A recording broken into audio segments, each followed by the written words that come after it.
to have many people calling about immigration.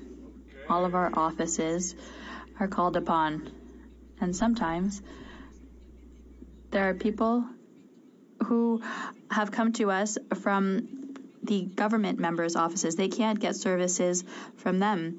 The Bloc does things well. They call us and they ask us to resolve their issues because, once again, we are seeing incompetence from the government on managing immigration, the 1 million case backlog.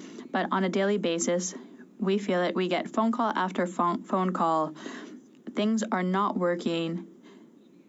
The government is not present. Do this, but I'm going to have to move on to the next speaker and for 5 minutes. The honourable member for Vaughan Woodbridge. Thank you, Mr. Assistance Program provides funds to provinces and municipalities based on a cost-sharing basis to mitigate pressure on housing and to increase capacity to better respond to the increased number of asylum seekers. The program reimburses direct housing costs like shelters, hotel rooms, and other temporary arrangements, transportation, and the costs. The amount by jurisdiction is based on claims for reimbursement. Mr. Speaker, the federal government has provided to the provinces and municipalities a great deal of money to help them attenuate the excess pressure on housing related to asylum seekers. Since 2017, our government has provided funding to the province of Quebec to support the increased demand for housing from asylum seekers. The Government of Canada is determined to continue collaborating harmoniously with provinces and municipalities to put in place housing solutions that are permanent. That is why recently the government announced additional funding of $212 million through the Interim Housing Assistance Program. And this would reflect the number of asylum seekers. Last week, Mr. Speaker, my colleague, the Minister of Immigration, Refugees and Citizenship, announced additional funding, $362.4 million for this program. In total, $500 million have been given to Quebec through the Interim Housing Assistance Program this fiscal year. This new funding will allow the provinces and municipalities facing an increased demand for places in housing locations to better respond to this request so that asylum seekers do not find themselves without a place to live. In the framework of the program, the Canadian strategy on housing. Mr. Speaker, I look forward to member statements and question period. When the honourable member comes back, he'll have 5 minutes to resume his debate. Statements by member. Déclaration de député. The honourable member for Richmond Hill. Thank you, Mr. Speaker. Mr. Speaker, representing Richmond Hill has given me the privilege to learn about different cultures, join in their celebration, and most notably, enjoy lots of delicious food. I'm delighted to rise today to acknowledge the beautiful celebration of the Lunar New Year that's taking place on February the 10th. Many Canadians with Chinese, Korean, Vietnamese, and other Asian heritage will celebrate the start of the year of the Golden Wood Dragon. My riding is home to many of these vibrant communities, and in these past 2 weeks, I've had the honor and the privilege of celebrating this occasion with different community members, organizations, and representatives, where we were able to enjoy lively performances, music, art, and especially food. From my family to yours, I wish you a lot of joy, good health, and good fortune this new year. Long Ning Koile, Long Ning Faiko, Seibok Mani Badu Seo, Sukwang Nomoy, Happy Lunar New Year, Sin Ling Koilo, Gong He Fa Choi. Thank you, Mr. The honourable member Member for Saskatoon Grasswood. Thank you, Mr. Speaker. After 8 years of this Liberal government, living has never been more expensive for Canadians. The temperatures in Saskatoon were well below -30 for 10 days straight in January. And now the bills are coming in from that cold spell. And it is shocking how much the carbon tax is costing business. One owner, 33% of the bill is carbon tax and GST on the carbon tax. That amounted to $1,127 for 1 month.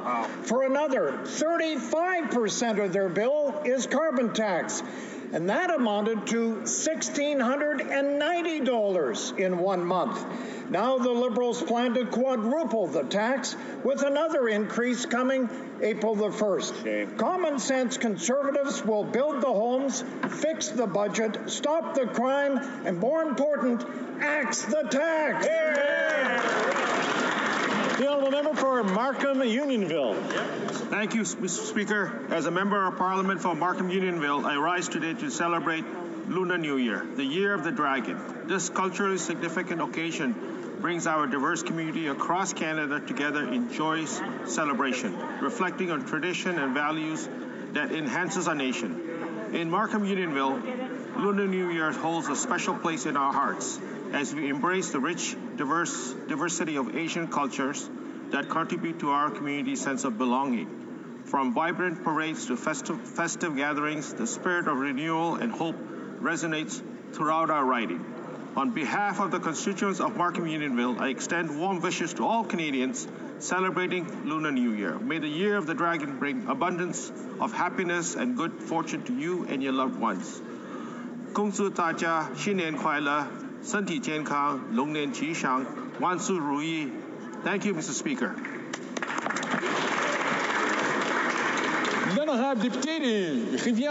The Honourable Member for Rivière-des-Mille-Îles. Mr. Speaker, 1 year ago to the day, horror struck in Laval.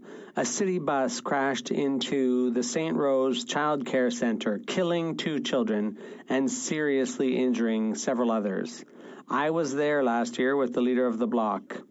It was overwhelming to experience those emotions, especially when you spend your life with kids like I did as a school principal. In these dramatic moments, some people showed admirable compassion and composure, like Mike Haddad, who was dropping his son off at daycare and who acted swiftly to assist the children trapped under the bus and to subdue the suspect. Today, we salute his extraordinary courage.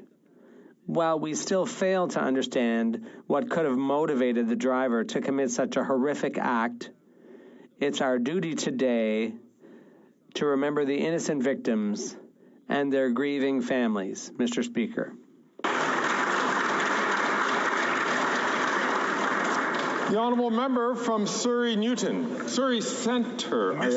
Surrey Newton. Speaker, this week marks the 10th anniversary of Canadian School Counselling Week, celebrated by the School Counsellors Chapter of Canadian Counselling and Psychotherapy Association.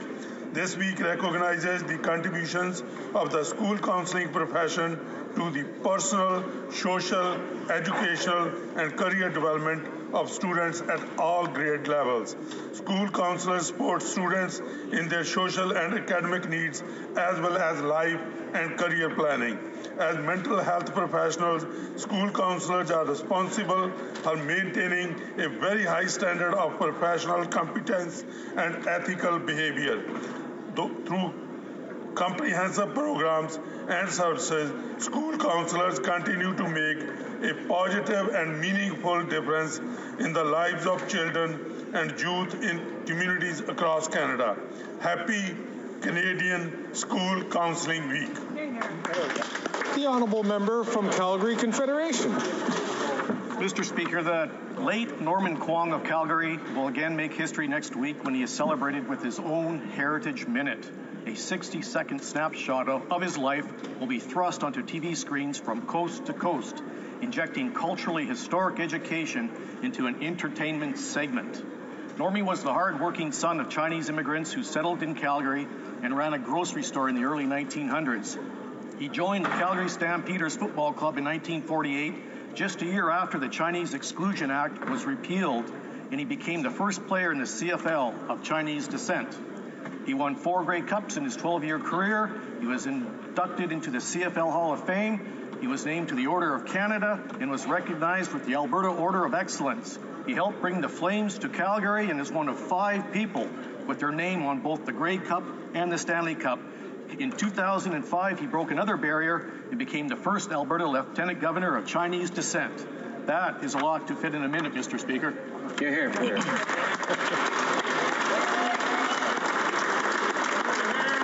But it was done well. It was done well. The honourable member from Whitby. Mr. Speaker, I rise today with a sense of pride and admiration to recognize the outstanding achievement of one of Whitby's finest. I extend my heartfelt congratulations to Javeria Zahir on her remarkable and well-deserved triumph in Jeopardy's Champions Wildcard Tournament. I join our community in applauding Javeria's achievement and wish her continued success as she moves forward on now to the Tournament of Champions. Javeria has brought immense pride to our community, and she has proven herself a champion to her legion of fans. Her extraordinary achievement speaks to her incredible intelligence and commitment that brought her to the pinnacle of success. The Whitby mom and psychiatrist, who is the head of medical at the Centre for Addiction and Mental Health Emergency Department, has represented Whitby in Canada with distinction, and I'm sure all members of this House will join me in wishing her continued success in future shows. Hear, hear. The honourable member from Newmarket, Aurora.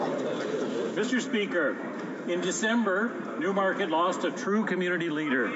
Terry Carter, a newsman, a historian, a business leader, family man, and my friend. His work as the editor of the Newmarket Era for 25 years reflected his caring perspective for the community that he loved to call home. He had deep roots in our community.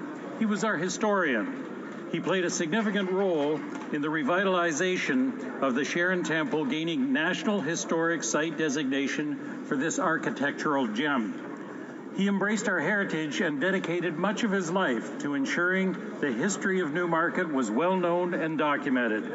In 2008, Terry received the Lieutenant Governor's Ontario Heritage Award for Lifetime Achievement. I was proud to have arranged the naming of Terry Carter Court to recognize his meaningful contributions to our community. Newmarket has lost a fine gentleman. The honourable member from Prince Albert. Mr. Speaker, for hundreds of years, First Nations have suffered under a broken colonial system that takes away power from their communities and places it in the hands of politicians in Ottawa. The Indian Act hands over all resource land and money to the federal government. This means that First Nations have to go to Ottawa to ask for their tax revenues collected from resource projects on their land. This outdated system puts the power in the hands of bureaucrats, politicians, and lobbyists, not First Nations. The direct result of this Ottawa knows best approach has been poverty, substandard infrastructure and housing, unsafe drinking water, and despair. That's right. Conservatives have listened to First Nations, and today the Leader of the Opposition announced his support for an optional First Nations resource charge that enables them to take back control of their resources and money. Putting First Nations back in control of their money and letting them bring home the benefits of the resources will also help get local buy-in for good projects into the future. Only common-sense Conservatives will fight for real economic reconciliation by supporting First Nations taking back control of their lives. Thank you, Mr. Speaker. The honourable member from Sackville, Preston, Chesapeake. Mr. Speaker, February marks the beginning of Black History Month, a time to reflect on the many contributions of Black communities have made to the fabric of our country. I'm extremely proud to be the Member of Parliament for Sackville, Preston, Chesapeake, where we have the largest multi-generational Black community in Canada and also the largest Black cultural centre in Canada. We are proud of the remarkable social, economic, and political achievements of Black Canadians and recognize that many barriers still exist. This month, we reaffirm our commitment to working with Black communities across the country to combat systemic anti-Black racism, support Black economic empowerment, and help promote mental health and wellness. Thank you, Mr. Speaker. The Honourable Member for Lévis-Lotbinière. Mr. Speaker, I'd like to pay tribute to a remarkable man who, despite being forced to quit the Senate, won't be quitting his active involvement in our country. And I'm talking about my colleague and friend, Senator Pierre-Hugues Boisvenu. It takes courage and strength to survive the unthinkable. That's the title of his book, published in 2008, in which he describes his path of resilience in the face of the loss of both of his daughters, whom he cherished with all his heart. Pierre-Hugues' destiny led him to support women's safety, and his kind-hearted legacy is the Victims' Charter, designed to defend the rights and interests of victims in the criminal justice system. The Charter establishes fundamental principles for the fair and respectful treatment of victims all through the court process. Mr. Speaker, if I had to sum up Pierre-Hugues Boisvenu's career in one sentence, I'd say his commitment and actions restore full meaning to the words human dignity. Thank you, Senator Pierre-Hugues Boisvenu. The Honourable Member from Elgin, Middlesex, London. Thank you, Mr. Speaker. Canada has seen a sharp increase of sexual assault reports since 2015, with 20,948 violations. Stats Canada has reported an increase from 2015 to 2022 at 71.66%. Although these stats are not broken down by gender, we know that the crime is more likely against female victims of violent crime, especially on sexual assault. Women are 5 times higher to experience sexual assault compared to men. According to a report, victimization reports 106 out of 1,000 for women and 59 men out of 1,000. These stats are a direct correlation to the failure of this government's catch-and-release bail policies passed in Bill 75 and C5, which removes mandatory minimum sentences for certain major crimes.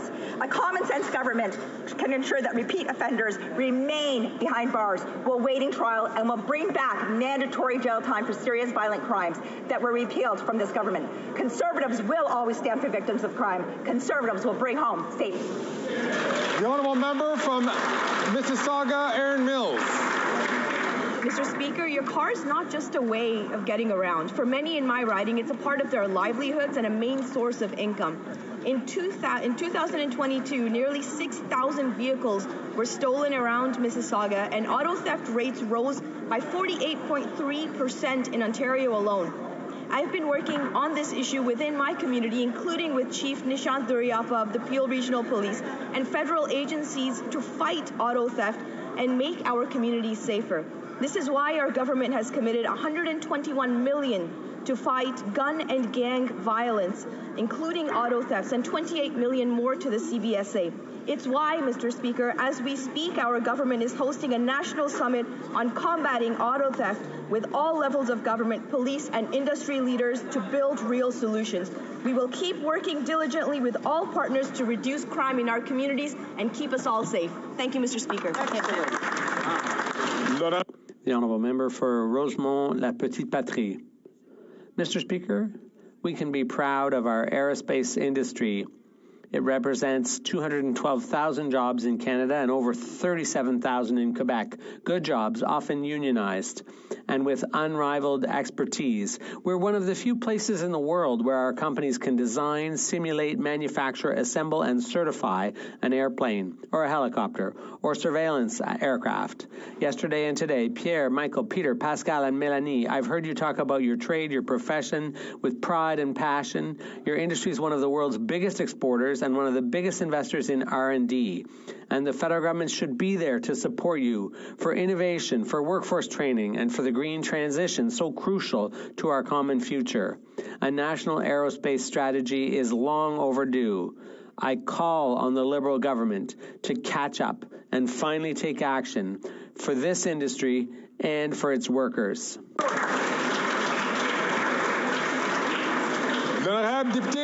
The Honourable Member for Saint-Hyacinthe-Bagotte.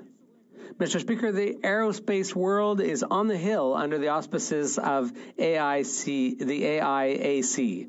I'd like to extend my warmest greetings to these dynamic players who make us one of the few major hubs on the planet. The presence of this strategic sector on the Hill naturally demands that we affirm our unwavering support, but it also demands commitments that go beyond words. Aerospace deserves to be a top priority, at least as much as the auto industry. A strategic industry requires a strategy, but there's no aerospace strategy. We urgently need one. A strategy devised in concert with the players in the sector, governments, companies, unions. A strategy based on public purchasing policies with local spin-offs, R&D support, workforce training, support for projects and SMEs in accessing the international supply chain. You can count on us to be staunch defenders of your amazing work. Thank you. The honourable member from Calgary-Midnapore. Canadians across the country are dealing with the result of 8 years of this Prime Minister's catch-and-release bail policies. Repeat criminals are out on the streets, while law-abiding Canadians are afraid to walk them. The numbers don't lie. Under our former Conservative government, the number of sexual assaults in Canada decreased from 2010 to 2015, and overall violent crime was down by almost 25%. However, since 2015, as a direct result of this Liberal government's soft-on-crime policies, the number of sexual assaults has increased by almost 72%. In my city of Calgary, the total number of violent criminal code violations are up by almost 40% since 2015, and women and girls are terrified to ride the C train. These numbers affect us all, but statistics confirm that women are far more likely to be victims of sexual assault and violence than men. Women need to feel safe, and that is why a Conservative government will eliminate bail for repeat violent offenders. The honourable member from Scarborough Ancient Court. Mr. Speaker, on February 10th, communities across Canada will ring in the Lunar New Year, also known as the Spring Festival. This year, we welcome the Year of the Dragon, which is associated with energy, good fortune, and success. Lunar New Year is traditionally celebrated for 2 weeks, ending with the Lantern Festival on February 24th. This joyous time of the year includes gathering and feasting with family and friends, wearing new clothes, getting a haircut, giving red envelopes to children and singles for good luck, hanging lanterns, and my personal favorite, making dumplings, and more importantly, eating them. Wishing the Vietnamese community Chak Mong Nam Moi and lots of luck in 2024 to the Korean community Sahai Bok Mani Badadeso Long Nen Huai Le Lo Ma Jing Sun. Thank you. Oral questions orales. L'honorable député de Regina-Capelle. After 8 years, the Prime Minister is not worth the cost or the crime. The previous Conservative government reduced car thefts with common sense policies like tougher penalties for repeat offenders. The Prime Minister changed that and gave car thieves easy bail and house arrest. Under Conservatives, car thefts down by 50%. Under Liberals, car thefts up by 34%. And now he's being told at his fancy summit that his policies are the problem. Celeste Power of the Insurance Bureau said car thefts are up because, quote, profits are high and penalties are light. So when will the Prime Minister abandon their soft-on-crime approach so car thefts can come down? The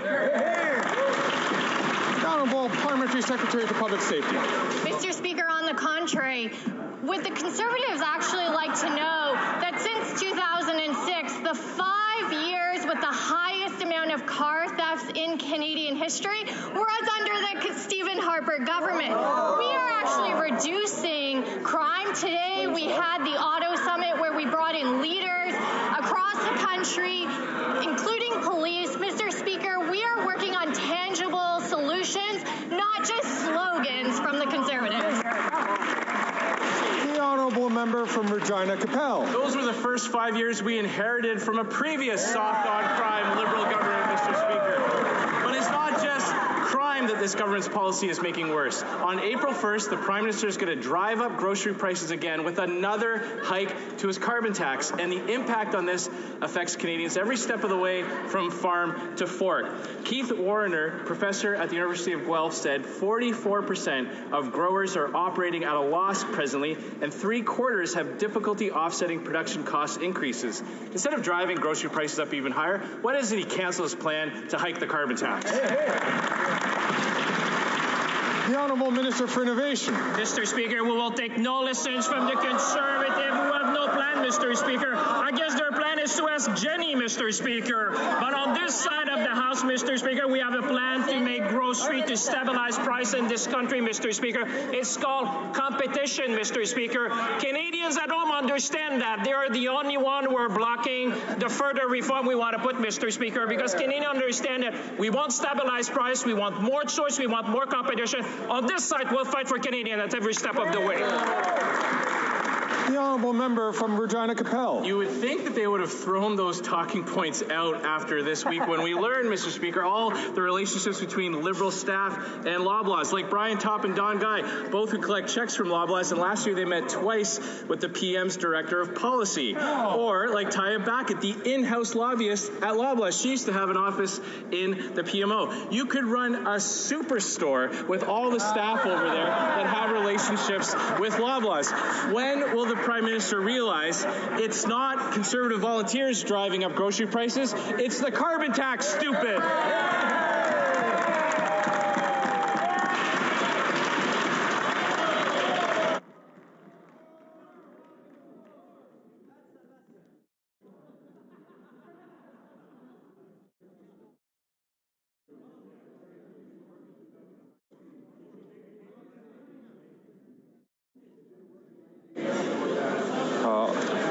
Although that is a political expression known to many, I do warn all MPs to please to try to watch and to stay safely on the right side of parliamentary debate. The Honourable Minister of Innovation.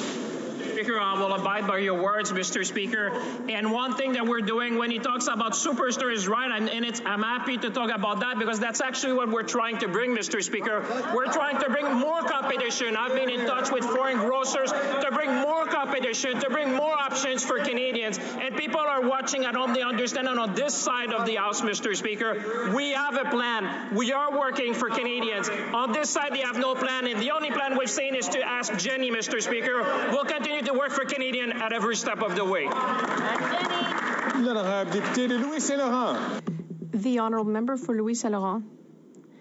Thank you, Mr. Speaker. After 8 years of this Liberal government, the housing crisis is hitting Canadians hard. For example, in Quebec, the average rent has gone up by 19% over 1 year, and it will take twice as long to pay off a mortgage and up to 25 years to save up a down payment. That's what Canadians are facing after 8 years of this Liberal government. Yet this government is very good at photo ops. When will they instead work that hard on building housing? The Honourable Minister of Innovation. I'd like to thank my colleague for his question. If there's something the Conservatives are good at, it's insulting mayors. The last time we heard from the Conservative leader, he was insulting the mayor of Quebec City, the mayor of Montreal, who is working with us to build more housing.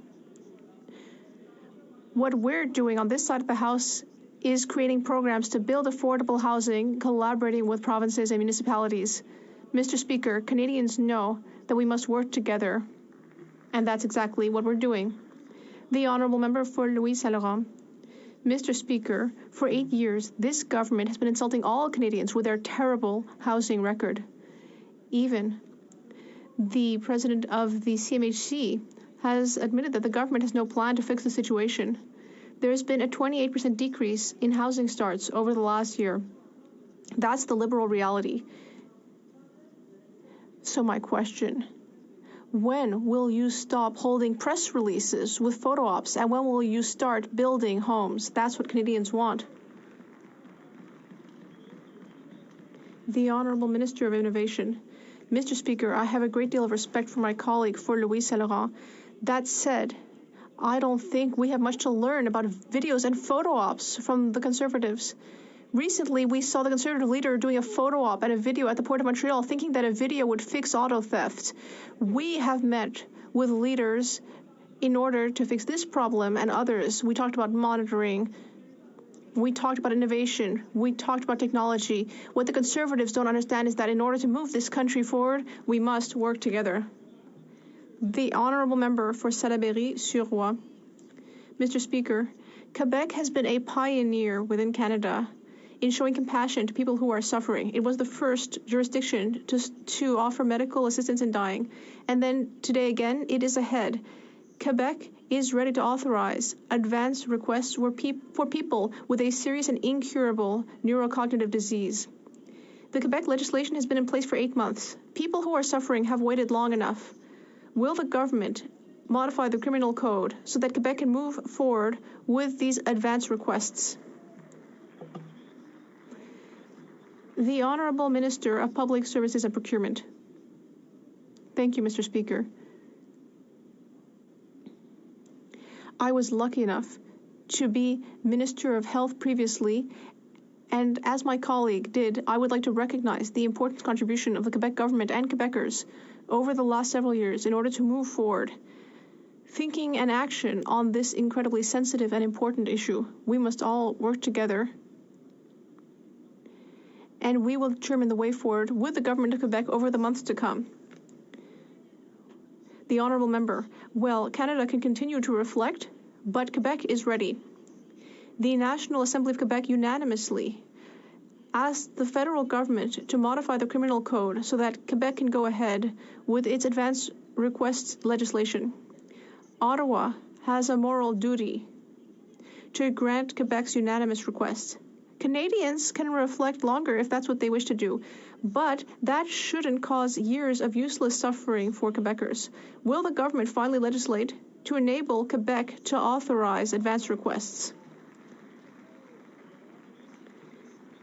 The Honourable Minister of Public Services and Procurement. Thank you, Mr. Speaker. And once again, I'd like to thank my colleague for discussing this sensitive issue. We know that people's choice and control over their lives, their choice to have medical assistance in dying is already part of the choices people have. We also need to protect those who are most vulnerable. We will work closely with healthcare providers. We will elaborate codes of conduct, and we will look closely at matters both having to do with the criminal code and with healthcare delivery. The Honourable Member for Rosemont-la-Petite-Patrie. Mr. Speaker, people are struggling at the grocery store. For months, food banks have been overwhelmed. Montreal Liberal MPs know this. It's happening to them too. But we in the NDP are offering solutions, like our bill to lower the costs of a grocery basket. But the Liberals voted against lowering prices for Quebecers. These Liberals really want to support their buddies like Galen Weston. Is this all they're really going to do? The Honourable Minister of Innovation. Mr. Speaker, I'd like to thank my colleague for his question, but I don't really understand where he's going with it. He ought to be very proud, because in the competition reform that we presented in 3 parts, Mr. Speaker, we accepted many of the recommendations of the leader of the NDP. So they should be happy that by working together hand in hand, we are increasing competition in this country. All the experts will tell you more choices and competition will stabilize prices. My colleagues should get up in this House and thank us for working together for consumers.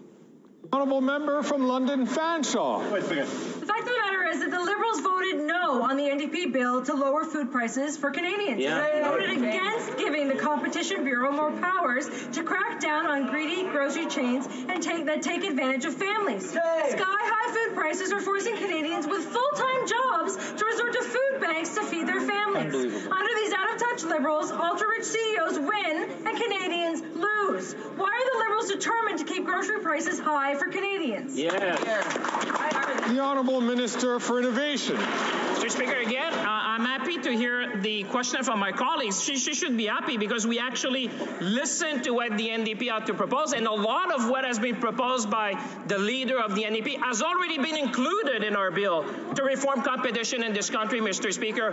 One thing that we should do is to work together, Mr. Speaker. Her bill, the bill that's been presented yesterday, will go to committee. We'll listen to experts. We'll listen to recommendations. But one thing Canadians should know is that we have their back. We're going to fight for them to bring stabilization in grocery price in this country. The Honourable Member from Lethbridge. After 8 years of this government's reckless policies, our country is in a place of crime and chaos. Since 2015, sexual assault cases have increased by 72%. 72%. That's a big number here, folks. The Liberal government's soft on crime approach is a direct attack on women and girls in this country. It's disgusting. And so how many more sexual assaults need to take place for this government to finally do something? Good question. The Honourable Parliamentary Secretary to the Minister of Justice and Attorney General of Canada. I want to thank the member opposite for a question.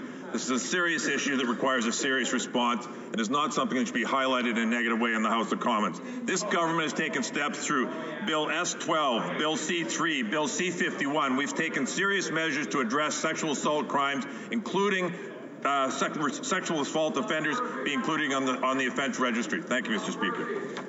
The Honourable Member from Lethbridge. The Honourable Member is right. This isn't something to be made light of, but that is exactly what this Liberal government's policies have done. Unfortunately, after 8 years of this government, the number of sexual assault cases in this country has skyrocketed by 72%. 72. That's a very large number. That is many women and girls who are affected.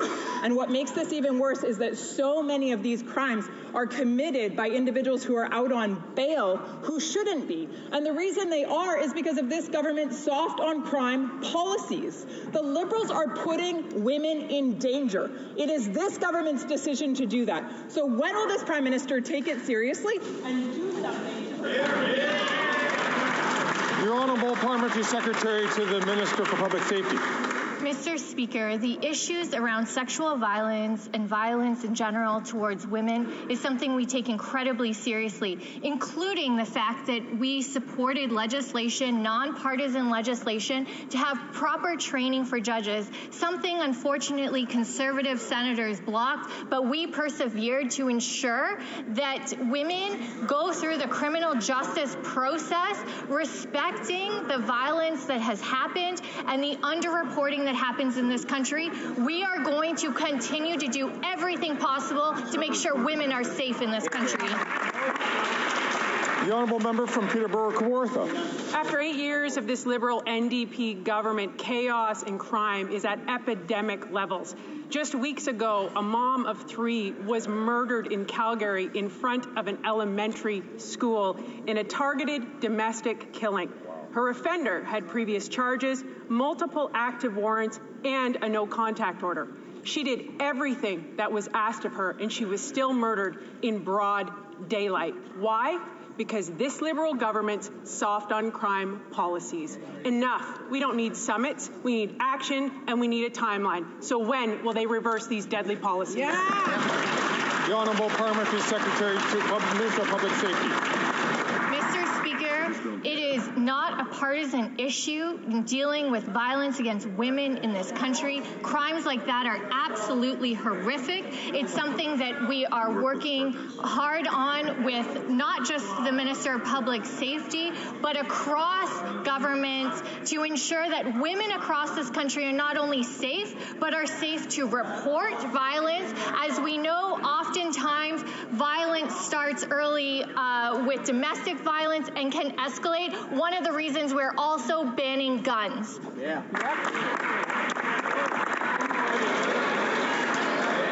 The Honourable Member from Peterborough Kawartha. Mr. Speaker, this became a partisan issue the minute this fake feminist Prime Minister let women die. That is the reality. 94 municipalities in Ontario alone have declared domestic violence an epidemic. Violent crime is up almost 40%. Sexual assaults, 72%. Sex crimes against children up 126%. You can bet this is partisan. It is their policies destroying the lives of Canadians, and Conservatives will stop the crime and make sure women are not murdered in front of elementary school, and the guy who did it is behind bars.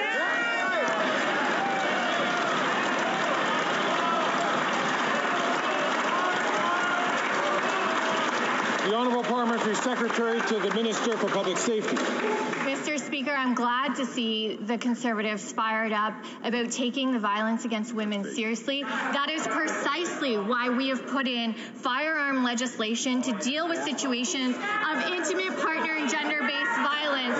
Mr. Speaker, we are putting a national freeze on the sale of and purchase and transfers of of handguns. Mr. Speaker, when it comes to violence against women, we are going to put in place every measure possible to keep women safe. Mr. Speaker, we are committed to this, and I'm glad to see the Conservatives passionate about protecting women.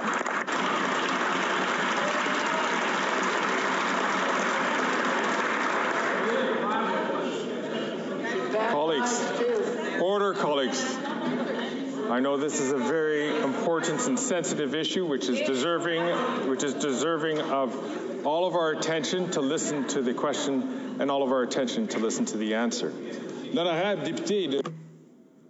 The Honourable Member for Bellechasse-les-Échemins-Lévis. Thank you, Mr. Speaker. After 8 years of this government, violence in this country has increased horrifyingly. Violent crime is up by 40%, sexual assault by 71%. There are more and more femicides, as well as domestic violence. Women always have to be hyper-vigilant, and despite that, the Prime Minister is still letting criminals relax in their homes. A Conservative government would bring back common-sense law and order policies and protect women. Meanwhile, what will the Prime Minister do to protect Canadian women?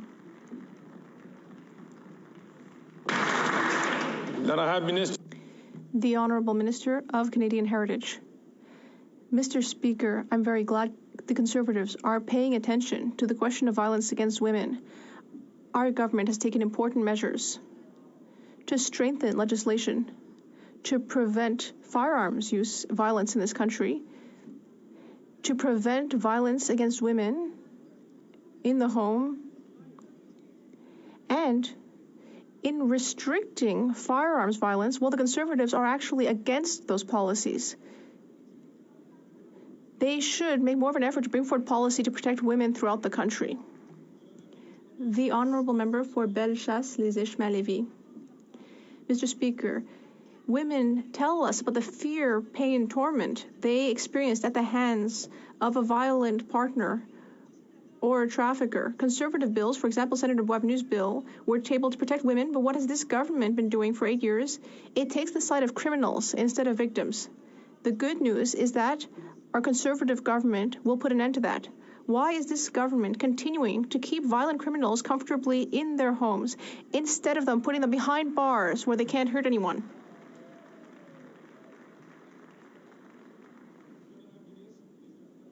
The Honourable Minister of Global Affairs. Mr. Speaker, for 8 years, this feminist government has been working on protecting women, especially vulnerable women. And that's why, throughout our time in power, we've made that a priority before, during, and after COVID. For 3 elections, the Liberal government has won on restricting firearms violence. And 3 times in all of these elections, the Conservatives have voted against.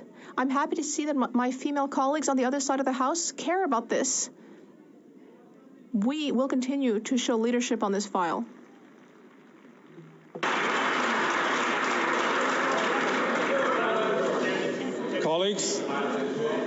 Colleagues, this is a very serious issue which is being raised by members. It's deserving, of course, of your respect to listen to the questions and also to listen to the answers. The Honourable Member for Drummond. Mr. Speaker, another dark day for our media and for democracy. Bell has just announced that it will be cutting 4,800 positions and that it's selling 45 radio stations, including 7 in Quebec. The federal government is watching our information media die before its eyes and is not spending any money on saving our broadcasters. There has been no emergency fund, as the Bloc Québécois asked for in the fall, no tax credit for electronic media, like what there is for print media. How many more workers will be sacrificed before the minister realizes that C-18 alone will not save our Quebec media? The Honourable Minister of Canadian Heritage. Thank you, Mr. Speaker. This is a dark day for 4,800 people in Canada who learned this morning in the news that they were facing layoffs. It's very upsetting for them and their families. I offer them my full support and solidarity. My colleague knows very well that $40 million has been offered to Bell Media every year. Bell Canada has been raking in billions of dollars in profits this year. They should continue to keep their commitments to provide news to the entire population. We will not be giving more public money to a billionaire company like that. The honourable member, I'm not talking about giving money to a billionaire company. I'm talking about helping an industry that is suffering and has been in crisis for years. As we speak, the only new money to help our media with C-18 is from Google. It's like a fox pretending that it's tending to the hens. And yet we have offered many proposals, an emergency fund, a payroll tax credit for electronic media, tax credits for advertisers and traditional media, or increasing the share of government advertising in traditional media instead of giving $50,000 to Meta, as the Liberal Party has done over the last 3 months. When will this government finally take action? The Honourable Minister of Heritage. Mr. Speaker, I share my colleagues' indignation about the decisions that companies like Bell Media have taken in order to protect the dividends of shareholders who are still raking in the profits and who are instead sacrificing 4,800 people. As my colleague knows, for more than 3 years, we have been fighting to modernize the Broadcasting Act, and yet the Conservatives have constantly opposed that. The regulatory framework would have been adopted 3 years ago if they hadn't constantly opposed it with their absolutely nonsensical gobbledygook, where they call it censorship. That's where we would be, Mr. Speaker. The Honourable Member for Lac-Saint-Jean.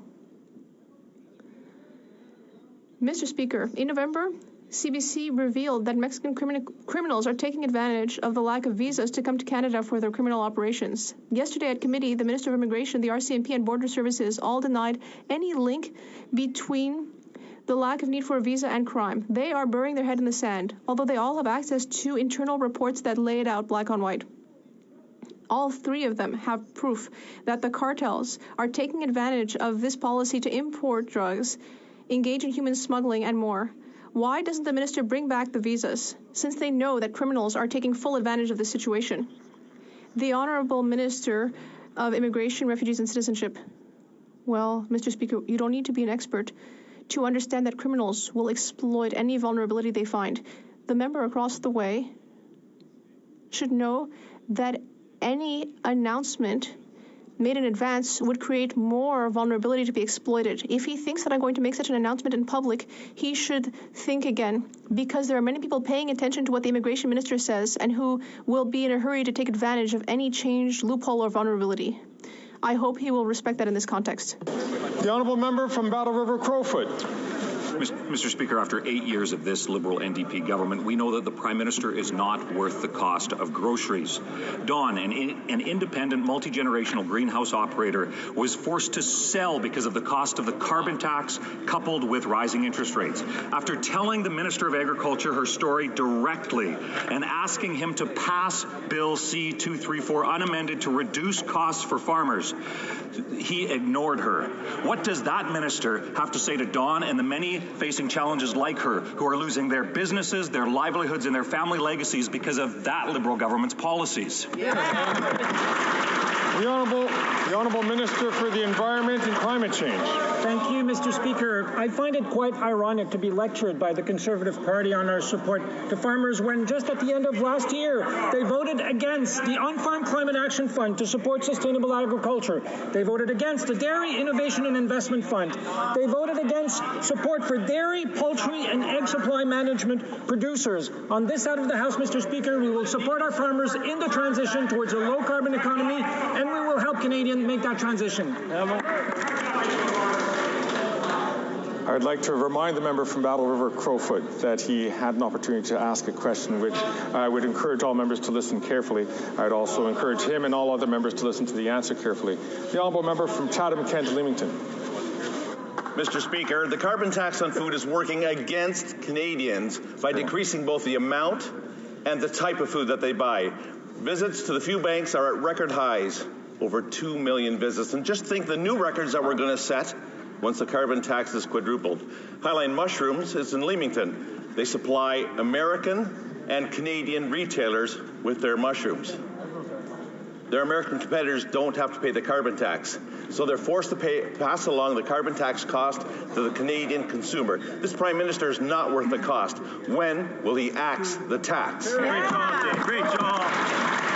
The Honourable Minister for the Environment and Climate Change. Mr. Speaker, I would agree with the Conservative member for Regina Louvain, who recognized that there's absolutely no data to support any link between price on pollution and higher grocery price. In fact, Mr. Speaker, there is no pricing on pollution in the United States of America, and their grocery prices are the same as we have here in Canada. There is simply no link between pricing on pollution and higher grocery prices. The Honourable Member from Flamborough-Granville. Thank you, Mr. Speaker. Beverly Greenhouses is an award-winning greenhouse operation in Flamborough that produces healthy, fresh cucumbers for Canadians. Almost $4,000 of their $13,000 natural gas bill in October was carbon tax, and it has only increased since then. When this NDP Liberal government quadruples the carbon tax, Beverly Greenhouses is going to struggle to compete with cucumbers imported from Mexico. After 8 years, this Prime Minister is not worth the cost. When will this government finally axe the tax so that this family farm can continue to feed Canadians? The Honourable Minister for Agriculture and Agri-Food. Thank you very much, Mr. Speaker. And being a farmer, I'm well aware how important it is to take care of the environment. And that's why it's so important to have a tax on pollution. And in fact, last Tuesday in committee, Tyler McCann at the Canadian Agri-Food Policy Institute indicated to the committee members that there is no data to support the carbon pricing is resulting in any increase in groceries. Thank you, Mr. Speaker.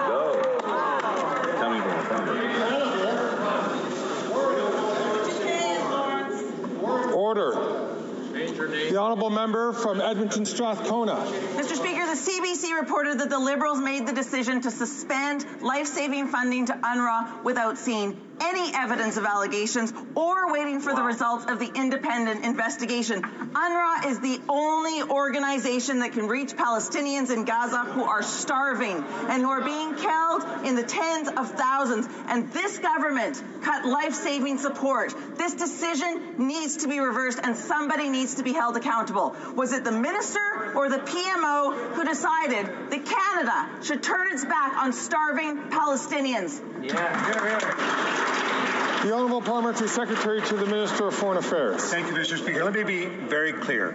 The funding that Canada is given to civilians in Gaza has increased just last week $40 million more on top of the $60 million which was already there. This makes Canada a top donor for aid helping the crisis in Gaza. We are proud Canadians want us to help. Every time there's a time of emergency, we stand up, we are clear, and we will always be there. Thank you very much. The Honourable Member from Victoria. Mr. Speaker, every day the Liberals show how out of touch they are. This week alone, they voted against an NDP bill that would lower food costs for Canadians. And then, with only 2 weeks' notice, they scrapped the Greener Homes program that helps Canadians lower their heating bills, while they still give out billions to big oil and gas CEOs. Canadians want to do their part to fight the climate crisis, and heat pumps lower costs and save lives. We need a program that makes sure that every Canadian who wants one can get a heat pump. Will the Liberals do it? The Honourable Parliamentary Secretary. Mr. Speaker, one of the most amazing things to have seen is how popular the Greener Homes Grant and the Greener Homes Loan has been among Canadians who are taking those steps to switch the way they heat their homes and to reduce their bills at the same time. We are working on the next steps for the Greener Homes program, which is actually going to make sure that the people who need the help the most have access to the program. We would ask you to keep watching for the progress of this new program. Good job. Good job. Honourable Member from Don Valley East. Thank you, Mr. Speaker. The UN General Assembly proclaimed 2015 to 2024 the International Decade for People of African Descent. This proclamation recognized the over 220 million people of African descent here in the Americas and in Canada. Mr. Speaker, this government has fully embraced the UN's proclamation by investing and developing new programs to help support Black communities in Canada. Can the Minister of Diversity and Inclusion please update this House on the decade as it moves closer to an end? Thank you. The Honourable Minister for Diversity and Inclusion. Mr. Speaker, last night we gathered with thousands of Black trailblazers from across the country to celebrate Black History Month. It was a perfect opportunity for the Prime Minister to announce that Canada will be extending the United Nations International Decade for People of African Descent until 2028. Mr. Speaker, this extension builds on the $860 million that our government has committed to deliver Black-made, Black-led solutions. Mr. Speaker, on this side of the House, we've always been deliberate about choices. Choice to invest in Black communities, choice to call out and combat systemic racism, and a choice to celebrate Black History Month, and we're going to continue to make sure we support our communities all across. The Honourable Member from Dufferin-Caledon. Housing hell. After 8 years of this NDP Liberal government, Canadians are literally living in housing hell. Rent has doubled. Mortgage payments have doubled. The cost to buy a house has almost doubled, and it takes 25 years now to save for a mortgage. It's no wonder for a down payment. It's no wonder there's tent cities all across this country. When will these Liberals realize you can't live in an announcement, you can't live in a photo op, you can't live in a press release, and support our common sense Conservative plan to get houses built? Hear, hear. The Honourable Parliamentary Secretary to the Minister of Housing and Infrastructure. Mr. Speaker, it's unfortunate he contradicts himself every time he speaks. Just a few days ago, he was praising this federal government's record on housing. Today, he critiques it. Let me offer something else, Mr. Speaker, in terms of a contradiction. He talks about the challenges of homelessness, which admittedly are unacceptable in this country, affordability in housing, which is unacceptable in this country. He's voted against every measure the government's put forward to address that. The National Housing Strategy is there. It's yielding results. It will do more. We are working with municipalities to incent changes at the local level in terms of zoning. It will do more. He's voted against it, and so have all they. They don't really care. The Honourable Member from Dufferin-Caledon. You know your housing plan is an utter disaster when the only support you can find for it is to misquote a member of the opposition. That's how bad it actually is. Here's the facts. Housing investments in December are down another 18%. All these fake Liberal announcements and photo ops, and guess what? Less houses are getting built. This Liberal Prime Minister isn't worth the cost because their announcements mean nothing. Will they finally realize they've caused housing hell in this country and support our common sense Conservative plan to get houses built? The Honourable Parliamentary Secretary to the Minister of Housing and Infrastructure. More slogans from the member opposite and the party opposite, Mr. Speaker. What do we see on our side? We are putting serious measures forward to work with municipalities. Across the country, over 500 have applied through the Housing Accelerator Fund. We've completed deals with 30 municipalities, working with mayors, not denigrating them. And what do we hear on the other side? What do we hear? We hear no plan at all. They want to tax home building, for example. That will not lead to more homes built. What's another big idea? They want a snitch line for residents to rat on their neighbors if there's concerns around NIMBY. That's not how you get change, Mr. Speaker, not at all. The Honourable Member from Kelowna Lake Country. Well, Mr. Speaker, after 8 years of this NDP Liberal government, the cost of rent and mortgage payments have doubled. And this is at a time when housing starts are down in 2023. Even if the Liberals' plan came to fruition, the CIBC reported that this Liberal plan falls 1.5 million homes short of restoring affordability. People are in a cost of living crisis, and yet the Liberal housing minister jumps from one photo op to another. No government has ever spent so much to achieve so little. When will this government build homes, not bureaucracy? Board. House. We are taking a comprehensive approach to building more housing. That means increasing supply.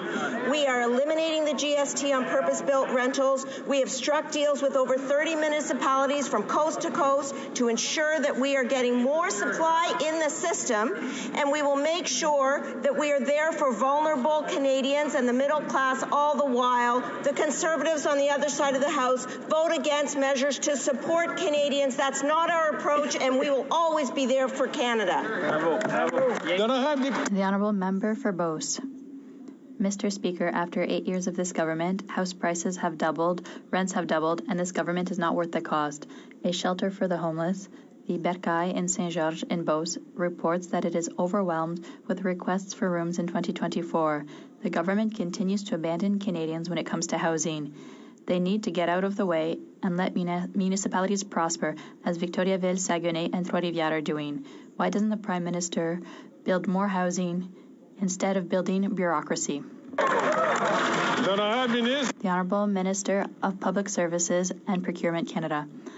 Thank you, Mr. Speaker. I'm pleased to hear a question from a colleague from the Greater Quebec City area. During its 10 years in power, the Conservative government built 24,000 housing units. We've built 10 times more. 500,000 more were announced recently. My Conservative colleagues from the region of Quebec City, would they agree to go see Quebec City with me, the mayors and municipal councillors, so we can tell them why their Conservative leader is calling all the people of Quebec incompetent? The Honourable Member for Rivière-du-Nord. Mr. Speaker, French is hanging on by a thread in Canada. We saw it again in committee. A Liberal parliamentary secretary, the Conservatives and the NDP all voted against bilingualism for miscarriage of justice review commissioners. The Liberal claimed he was defending unilingual francophones. Francophones always lose when bilingualism takes a back seat. He added that he was also defending anglophones. Well, yes, that we believe. Mr. Speaker, if justice is bilingual, if Canada is bilingual, will the minister commit to appointing bilingual commissioners? The Honourable Minister of Employment. I am a proud Franco-Albertan. We have standards here regarding promoting bilingualism, and that applies to tribunals and throughout our system.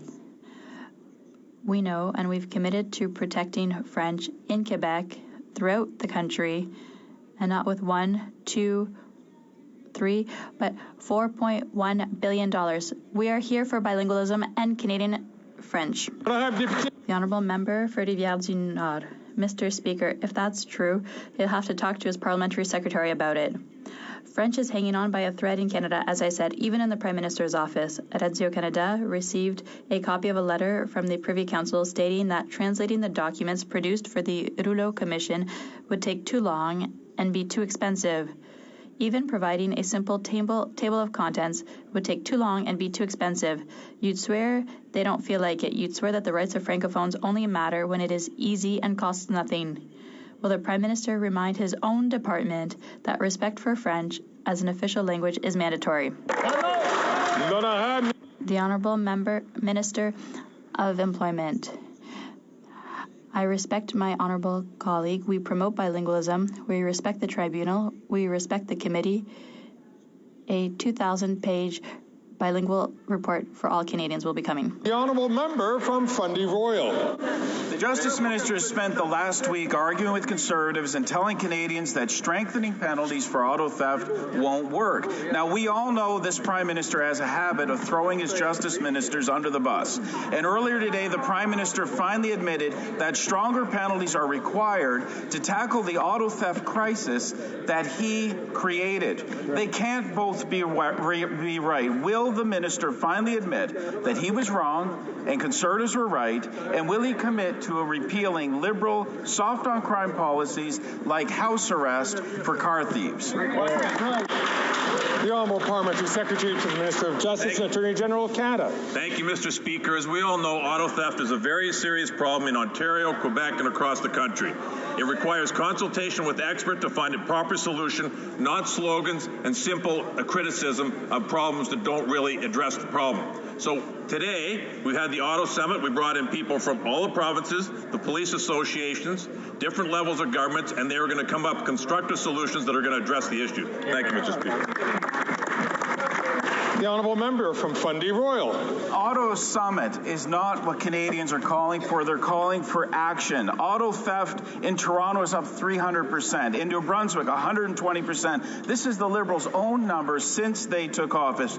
Only Conservatives will do what's necessary to stop the crime with a proven approach of jail, not bail for repeat offenders, ending house arrest for auto theft, and bringing in mandatory penalties for repeat offenders. Mr. Speaker, the numbers are in, the facts don't lie. Why won't this minister stand up and admit that the Liberals' soft on crime agenda is a failure and it needs to change? The Honourable Parliamentary Secretary to the Minister of Justice and Attorney General of Canada. Thank you, Mr. Speaker. I will agree with them insofar as the facts don't lie. Some people just have a problem interpreting them. Because the reality is we have toughened the sentencing requirements for auto theft. We have improved and strengthened the bail system. We have improved the system in a way that is going to protect Canadians and keep them safe. Thank you, Mr. Speaker. The honourable member from Niagara Falls. Speaker, this government loves photo ops and convening meetings, but they are light on action when it comes to auto theft.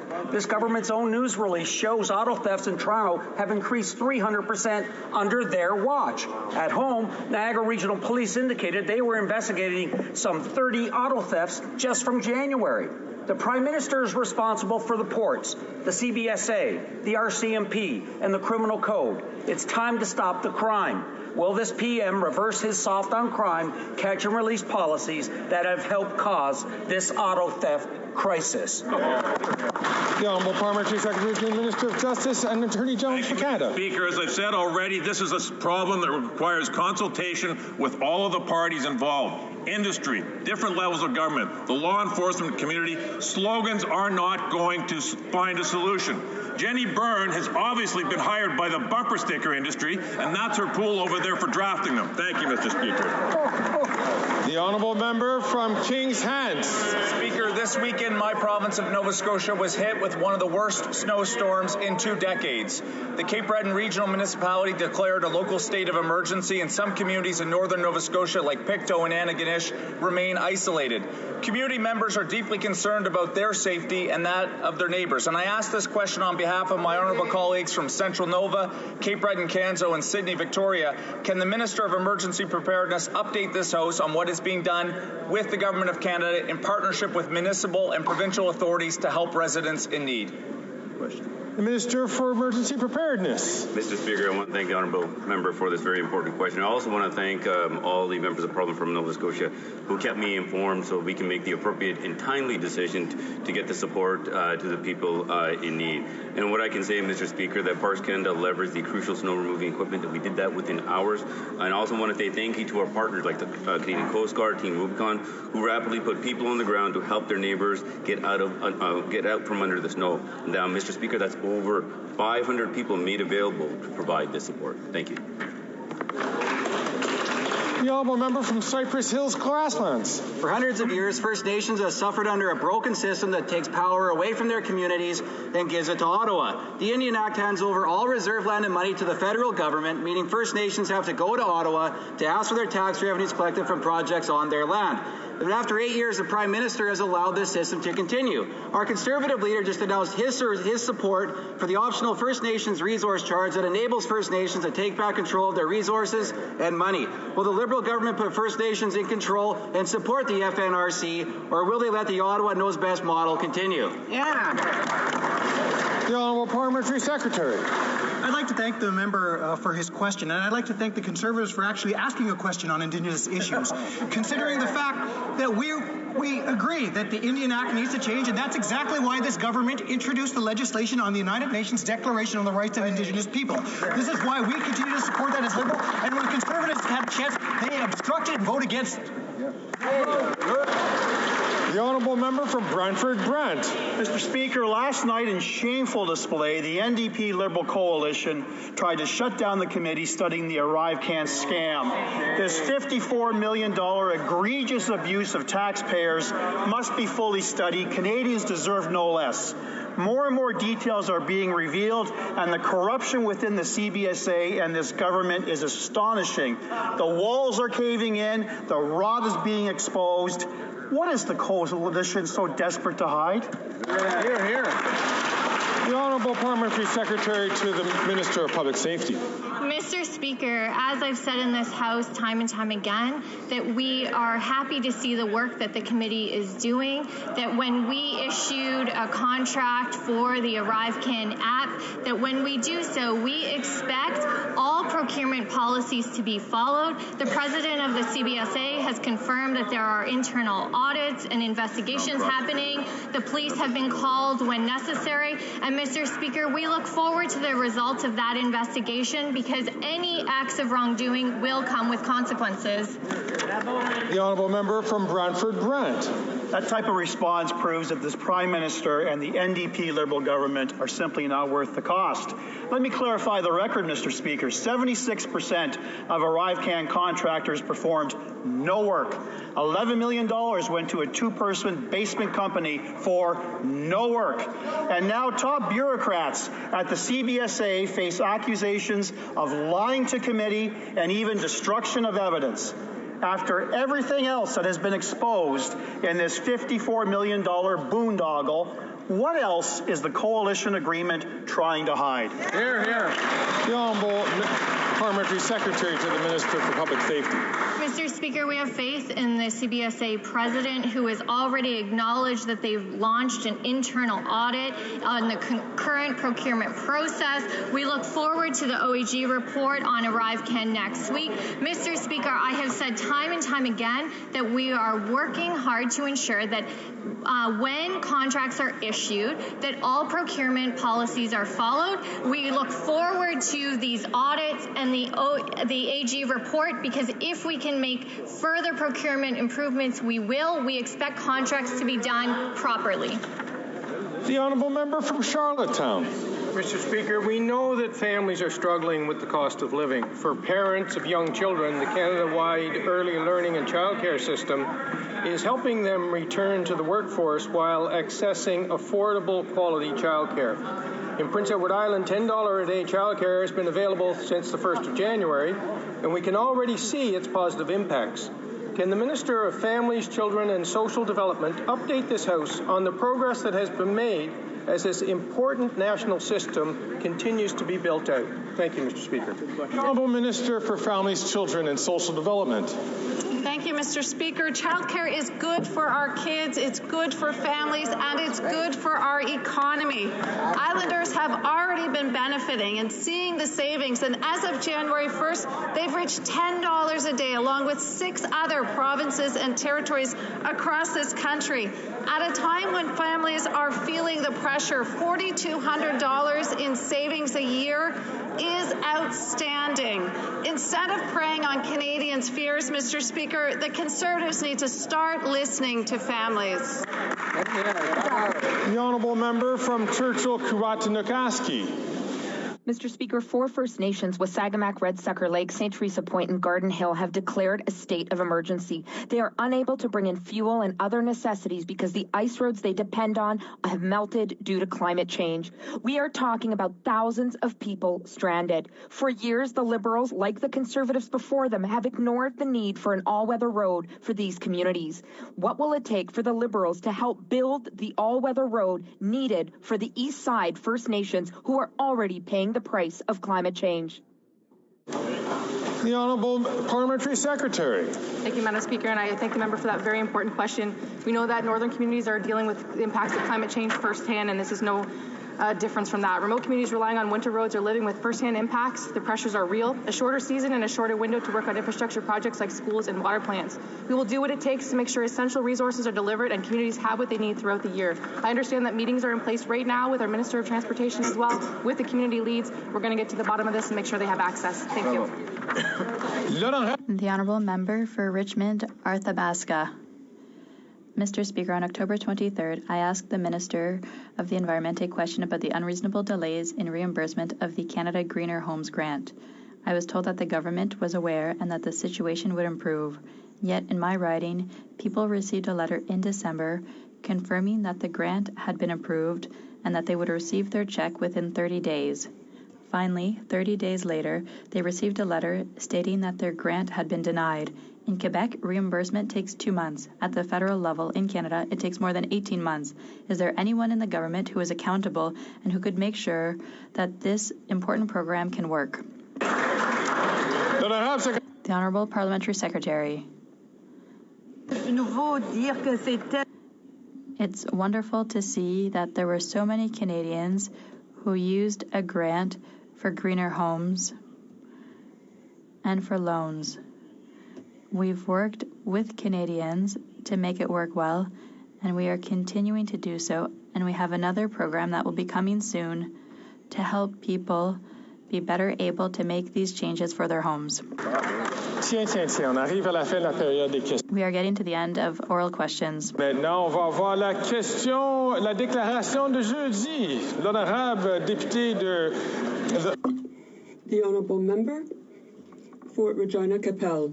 And as it is Thursday, I'm very excited to ask the Thursday question. And I was wondering if the government House Leader can update members as to the business of the House for the rest of this week and into the next week. And I will take this opportunity to ask about how the government plans on managing Bill C-62. C-62, as you know, of course, is the response to a court deadline to protect vulnerable people with mental health afflictions.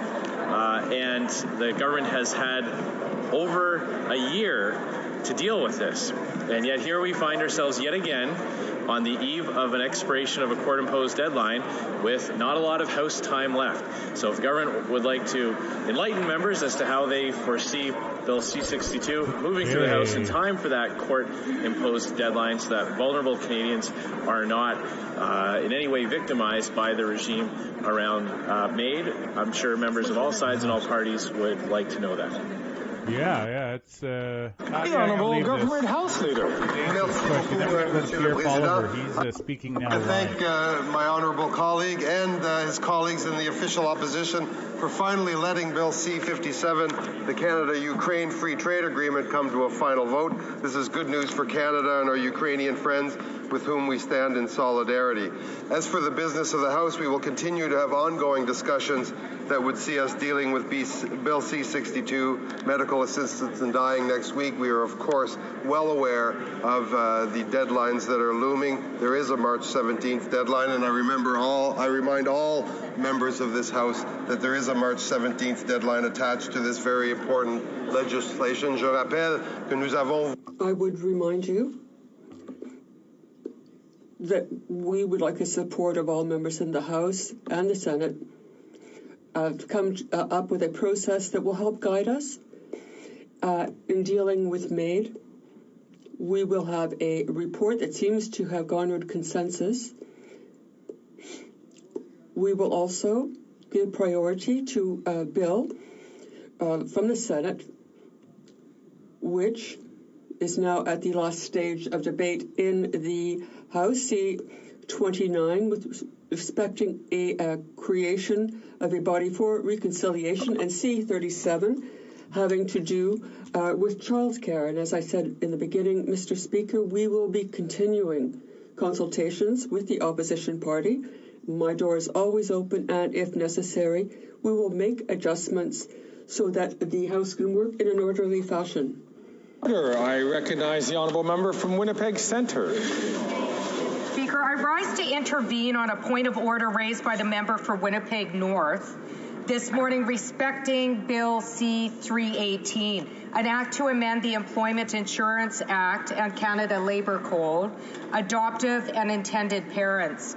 My colleague from Winnipeg North mentioned the committee process where I tabled crucial amendments to this legislation that would bring the bill into compliance with Canadian law, specifically with the United Nations Declaration on the Rights of on Indigenous Peoples. Let me remind the opposite or the government through you, Mr. Speaker, that they are the government that passed Bill C-15, which affirmed that all legislation going forward has to be compatible with the United Nations Declaration on the Rights of Indigenous Peoples. Not including these important amendments means that this legislation now is not compliant with Articles 19, 21, and 22 of the United Nations Declaration on the Rights of Indigenous People. The MP for Winnipeg North asked about or talked about the amendments being out of scope, but even the sponsor of the bill said that those amendments were absolutely in scope and that C318 with what C318 is trying to do. Mr. Speaker, my colleague from Winnipeg North also pointed out the need for a royal recommendation for these amendments. And, you know, I'd like to encourage the member from Winnipeg North to reconsider, considering that's the highest number of kids in care in an urban area in the whole country. 90% who are Indigenous. What my colleague failed to mention is that the Liberal government has the power to allow the amendments to proceed by giving notice of a royal recommendation for C318. They are the ones that have the power to do that.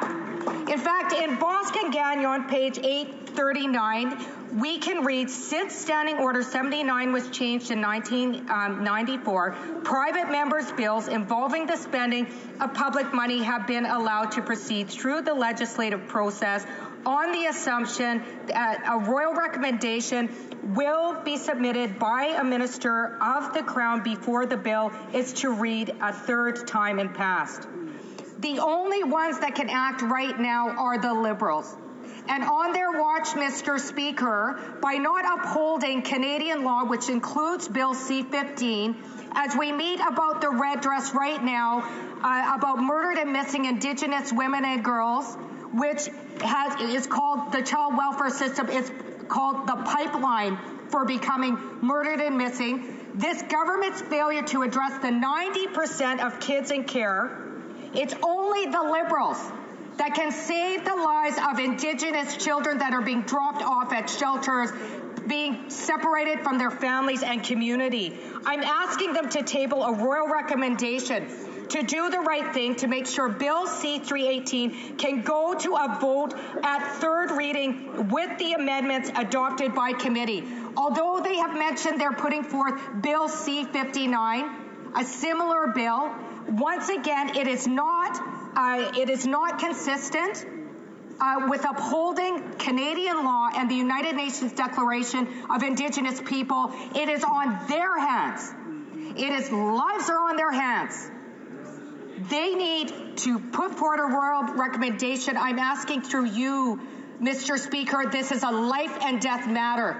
They have to stop playing with Indigenous lives and do what is needed now. Thank you, Mr. Speaker. Okay, well, that was I thank the honourable member from Winnipeg Centre for raising this point of order. It is one which the Speaker, which the Chair will take back and come back to members after I've closely taken a look at the arguments which have been raised by the honourable member. Okay, I'm going to go to Pierre. He spoke today on Indigenous, I said it right the first time, issues. It's pretty exciting. I read the article about what he was doing today. That's why he wasn't in the house today. Yeah.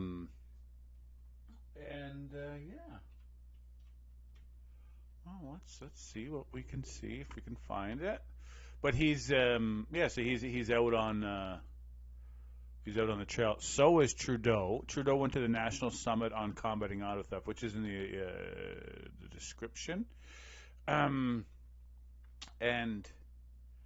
okay, it's a long one.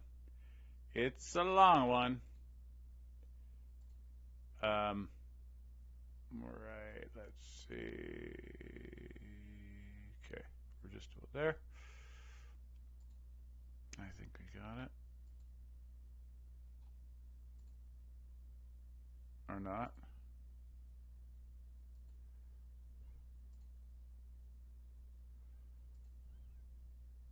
Oh, maybe it wasn't an hour. Process also, not only through this process that we have in a modern way, but also in our traditional. Oh, yeah, they had, there was a whole ceremony. It did go on for a long time. Just going to do the end piece. Your brother and family here, Manny Jules, cool. Had it in his heart amongst our leadership here. Wilson?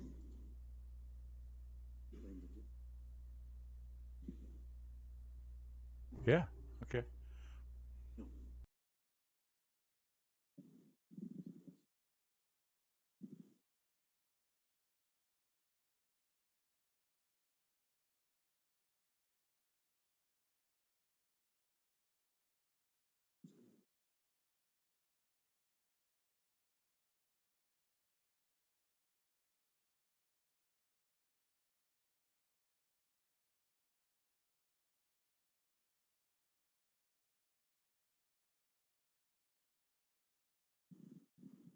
thanking the leaders for getting a picture and for their good words today.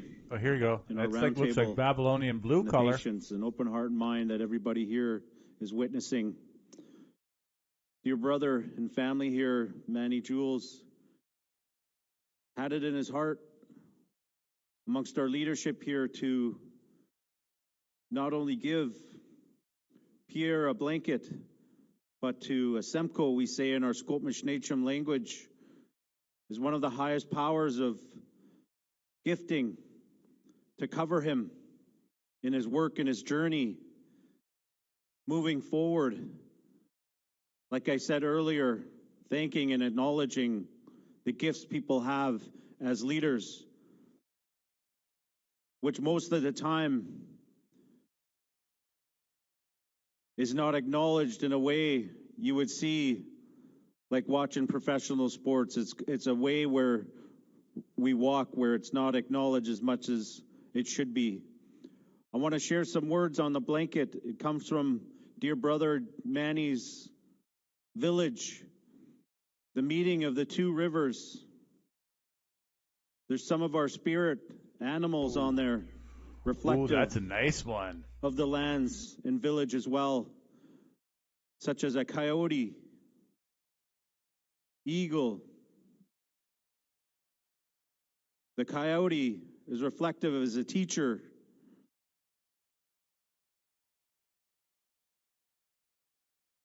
And the eagle is representative of the foresight, which is needed as being a leader. And the horses on the blanket is representative of the area as well, as his family in the village come from horse people. Oh, look at that knife. So, it's got a nice curve on it. And the salmon as well, as they are salmon people. So it's a high regard to hold them up for a leadership journey, but we are making history today. The work didn't just start today. It's been a journey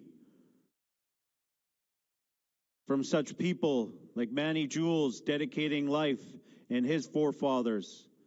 And we hear today the 7 generations of why we're here and prepping for the next 7 generations.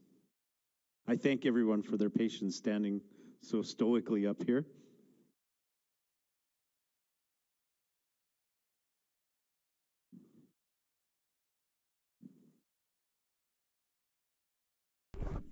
Yeah, Rex, by the way, here while we're waiting for this. Rex, by the way, in Latin, the title Rex has the meaning of king or ruler. But this is where all the racist, this is where you get a little bit of uncomfortableness, and I hope so. It is derived from the Proto-Indo-European Rex. I can't say it right. It conjugates Sanskrit, India, northern India, Rajan and Gothan, Rix, and Old Irish. It's the Greek equivalent of leader, ruler, and chieftain. So Rex, and now it goes to Italian because it's a Latin language.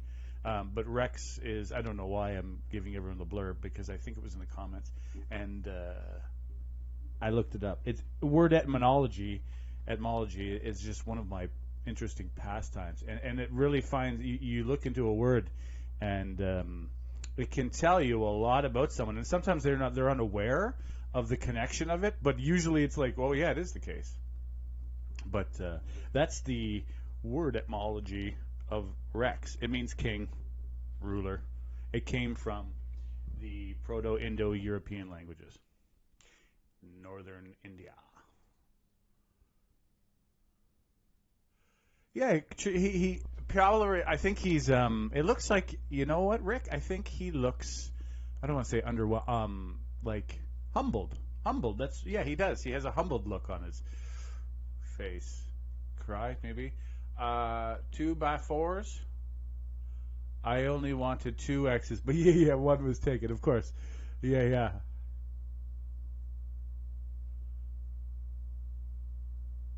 Yeah. Oh, you. Oh well, two. Yeah.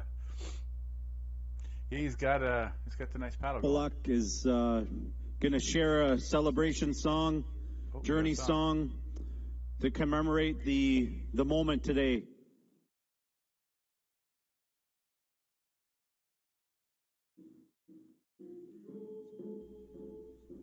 Well, there you go, SW. Tyrannosaurus Rex. What is the Tyrannosaurus? It's the king of the dinos. You know, when they named things, they basically had no invention or no imagination. And then if you really want to know how little imagination most of us humans have, go to England and think about all the small towns in your area if you're from Canada.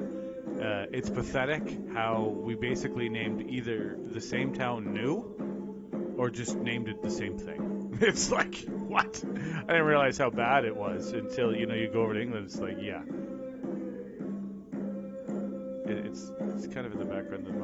But 90% of our names, we have a lot of native names, which is amazing to me how well I can pronounce them. It just seems to roll off the tongue. But that's the one place where we have, but that's not imagination either. We just took the old names. Toronto being one of them. Canada being another one. Basically morphed. The names have been morphed, though. Not most of them, not all of them, but a lot of them have been morphed into like English-sized or whatever you want, googly-gooked rammed into a name. But yeah, our towns are really, really, really the same town. If it has an English-sounding name, I put 1,000% bet, and I don't bet, and this is because this isn't a bet, 1,000% bet. X is the St. Andrews Cross. Yeah, $1,000 bet. It's a town in England, or a county, or a river, or a thing. It's just a name in England. They took the maps and they brought them here. I guess to feel like home. Sorry, I couldn't get the volume very loud for that song. It was pretty good though. Your uncle. It looks like he has a Polynesian style cap on that. Beautiful song, and asking our family and leaders here to remain standing. As I explained, not only recovering our leader here with a blanket and a Semco in him, the family has come bearing other gifts.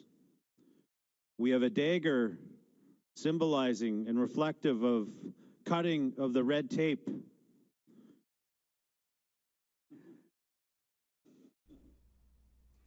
Carol like that. We also have, which is significant to the song you heard. I do too. Those moccasins. The Skohopmish Slolum, traditional song. Halak Sakiosium, hereditary chief from our village, from the Squamish people, shares that song that came to him on a canoe journey. So the paddle is another gift that's reflective and symbolizes the journey we are on moving forward. But it's also true to the round table and to many other meetings that got us here, to the accountability of the words shared. So it is not just lip service. It is not just a token to come in and say things. It is action. It is a path forward where the barriers become eliminated, not only for Indigenous people to work together, for us to work together with government in our communities to have a stronger connection and vision for our communities in our reflective areas we come from. So we thank you to the family for allowing this work to happen, and all of you for having that open heart and mind.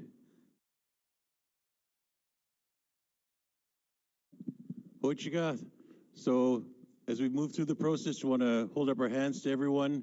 This is all the work the family had in mind for today. Thank you for following the protocols and traditions in our community. Chief Commissioner Jules and your family at the First Nation Tax Commission.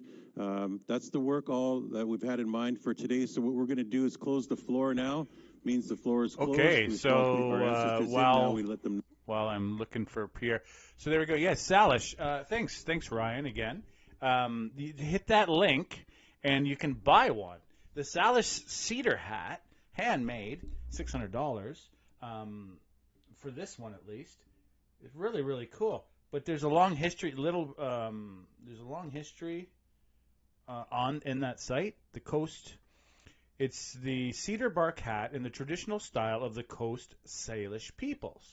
Cedar bark hats come in a variety of shapes, weaving styles, but that's basically the style. And it's out of a cedar.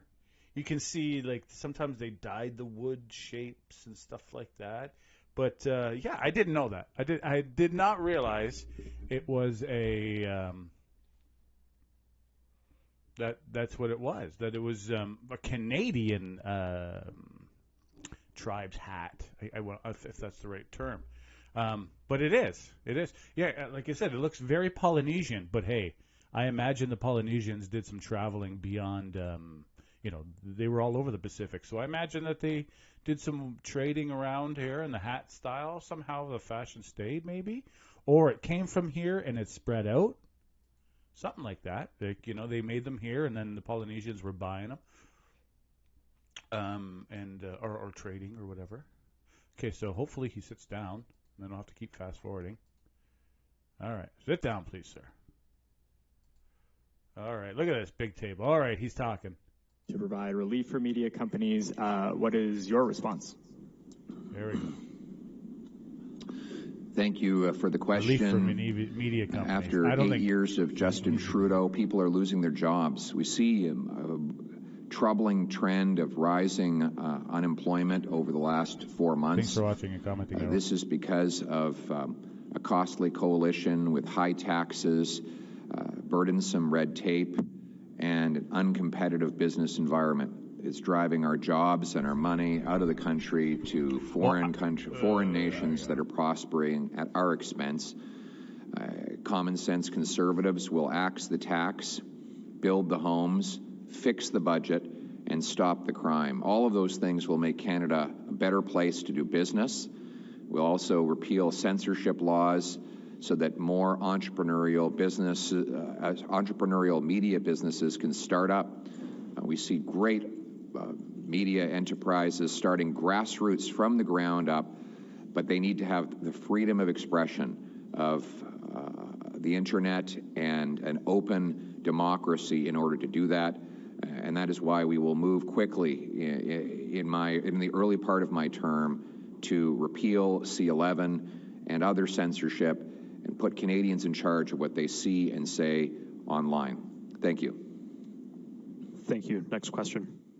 Good morning. Bob Mackin with the Breaker.News.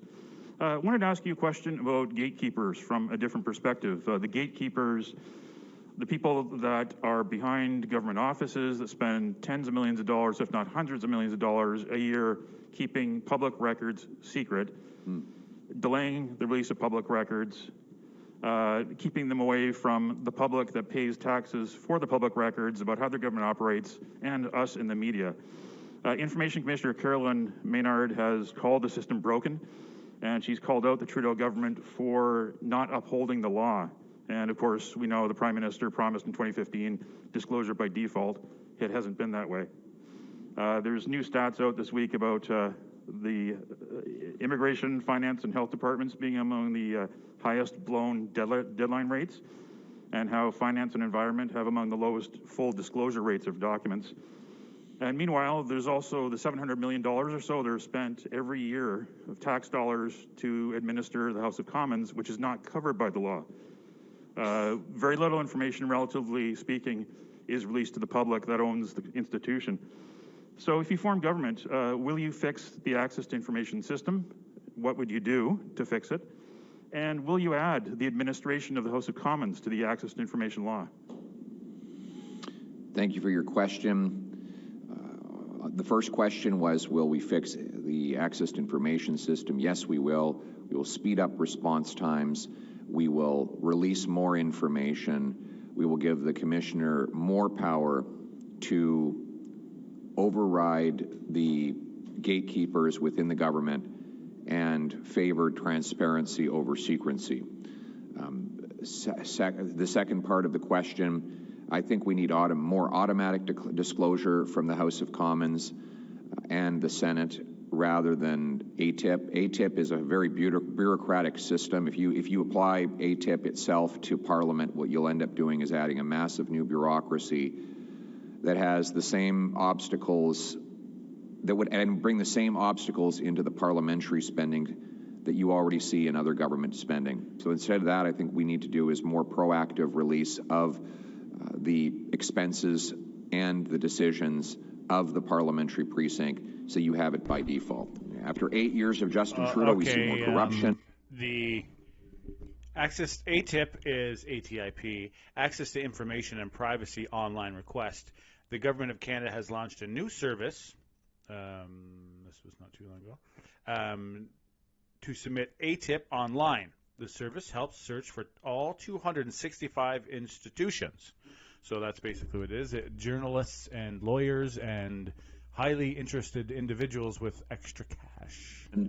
More cover-ups, more misery. We see the Prime Minister is trying to cover up his own scandals. We saw he lied about his involvement in inviting a Nazi to the President of Ukraine's visit. We've seen the government cover up his spending decisions. We see them trying to cover up what they did with the ArriveCan app. $54 million spent, 76% of the contractors did no work whatsoever. And just yesterday, they shut down a committee hearing into that very scandal, which is under RCMP investigation. Justin Trudeau is not worth the cost, not worth the crime, and not worth the corruption. Thank you. Thanks so much. Next question. Yeah, oui, bonjour, Catherine Dib de Radio-Canada. So this week you took a stance against puberty blockers for minors. So I was wondering if you were going to enact a ban against puberty blockers before 18, and if so, how will you do? How will you proceed? En français, s'il vous plaît, aussi. En anglais et en français. Mes commentaires d'hier ont déjà répondu à cette question. Donc, je vous invite de regarder ces commentaires. Thank you. Next question. Okay, my question is similar. Will you enact a ban on hormone or puberty blockers for minors after your own convention, your party's convention, endorsed such a policy? I answered that question yesterday, so I invite you to look at that answer. Thank you. Thank you. I'm not going to answer it today. Sorry, we're just going to move on to the next question. This will be the final question. Hi, Jared Yeager from the Post Millennial. I have a question regarding MAID. So the federal government recently postponed the expansion of MAID to those with mental health conditions until after the election. What's your response to this, and what will the Conservative government's policy be regarding MAID and mental health? We're against MAID for the sole reason of mental illness. So, Justin Trudeau has once again pursued a radical agenda that is totally out of step with the values of Canadians. He has pushed for medical assistance in dying for people whose only condition is mental illness. Let's consider what this means.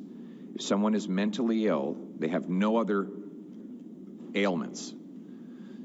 Justin Trudeau would suggest that they could consider a lethal injection. This while we have an addiction crisis. Addiction is a mental illness. So first, when we have people addicted to drugs, what does Trudeau and the NDP say? Give them more opioids. Prescribe them fentanyl, which is 100 times more powerful than heroin. And then when that totally obliterates their lives and destroys their families, leaves them on the streets, and they're totally hopeless, he says, well, maybe we can treat you with a lethal injection. That will end your depression. Well, it will end their life. Common sense conservatives will bring treatment, detox, and recovery to bring our loved ones home drug-free, and we will not expand MAID to include mental illness. So where Justin Trudeau has delayed this decision until after the election, we will revoke it entirely, and MAID will continue to be available for people who have irremediable...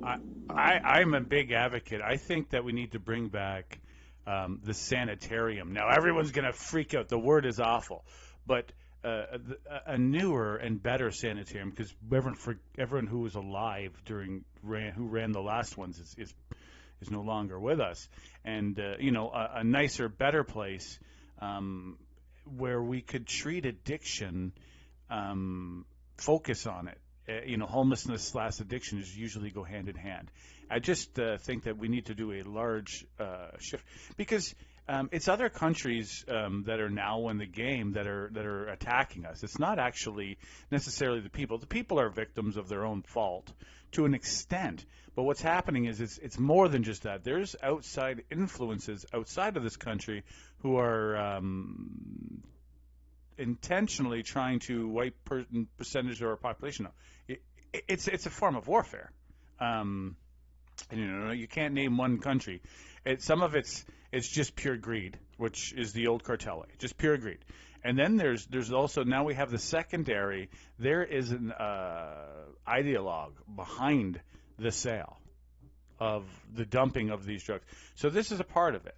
And there's no programs. Apparently, if you want to go to a rehab, there's like a waiting list of like years. Especially in BC, it's like years. You're never going to get it. You're not going to get it unless you can afford it, unless you have a private, like a GM plan, right? Like a really good plan to pay for this.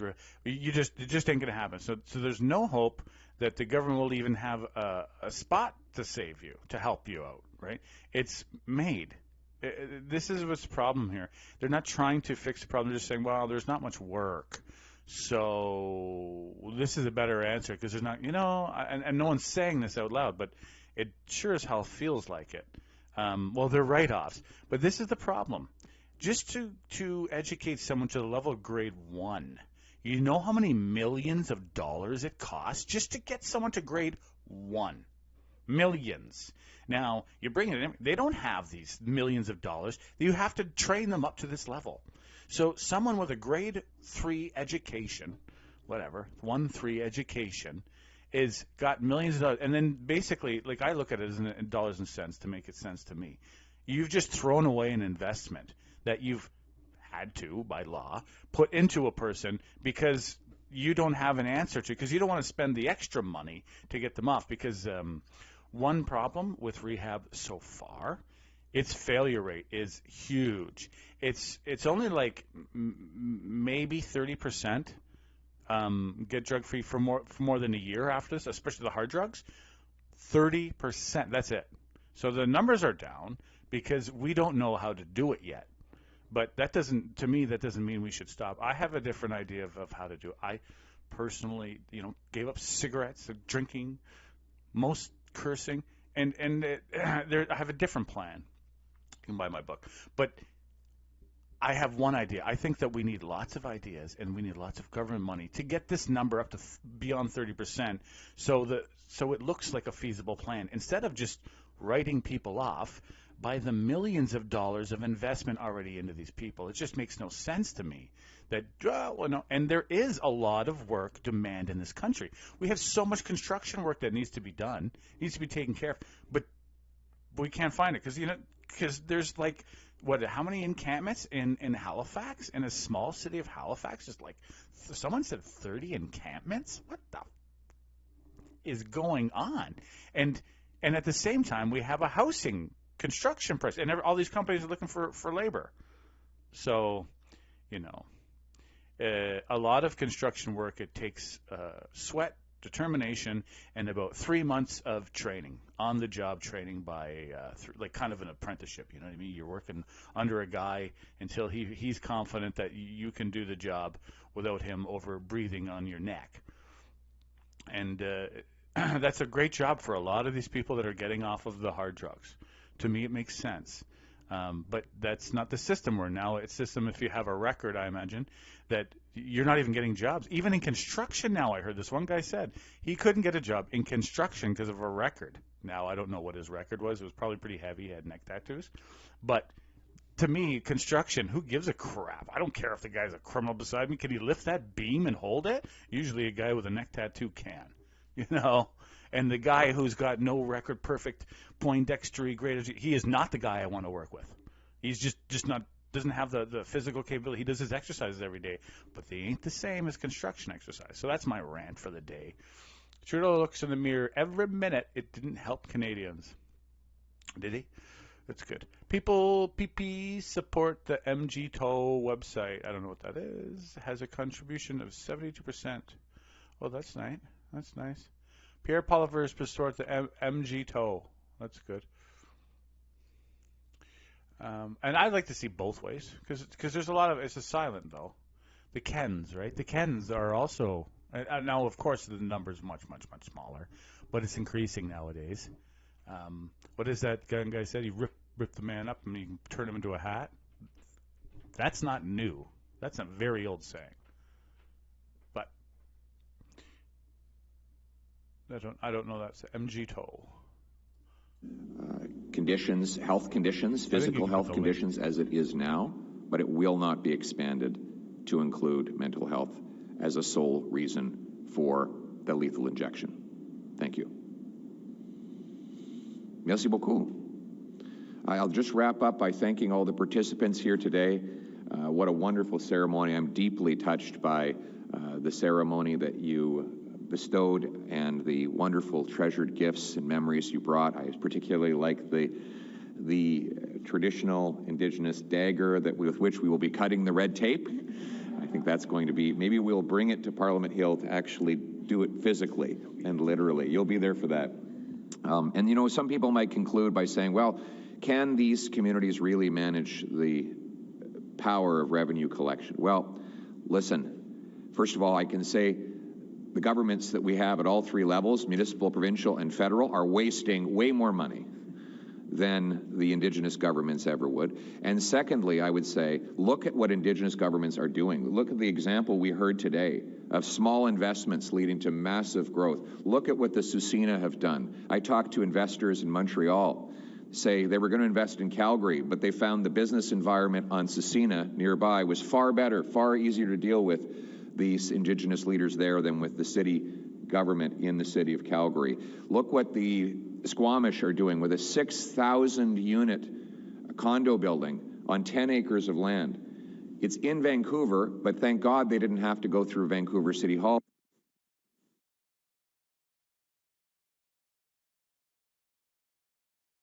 Done in a Canadian municipality today.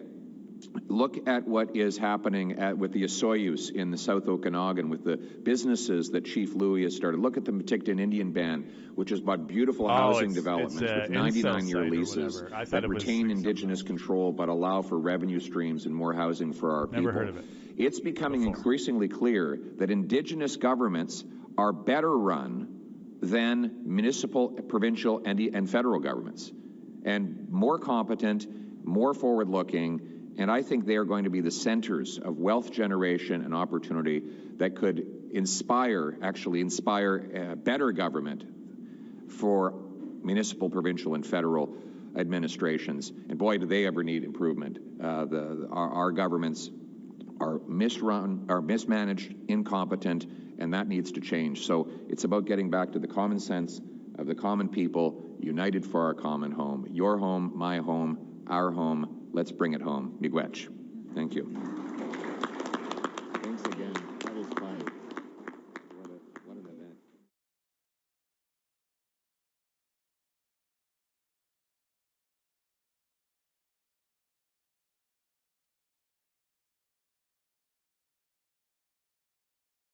event.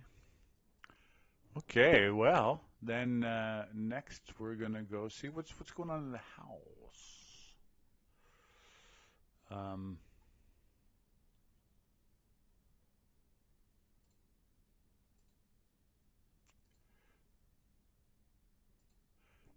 Yeah, that's definitely, that was his, so he was at BC today. That's a very rare occasion when Pierre leaves Parliament.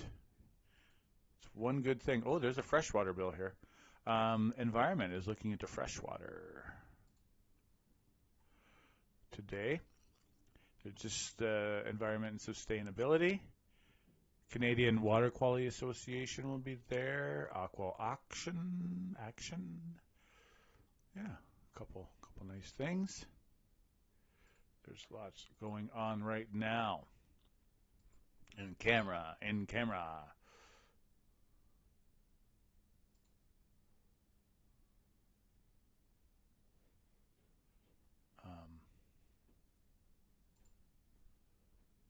offshore.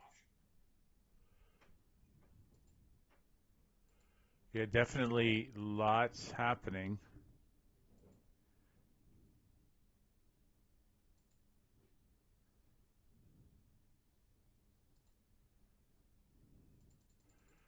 Okay. Well, I think that's all we got for today. Thanks for watching, Alexander Rex Ryan.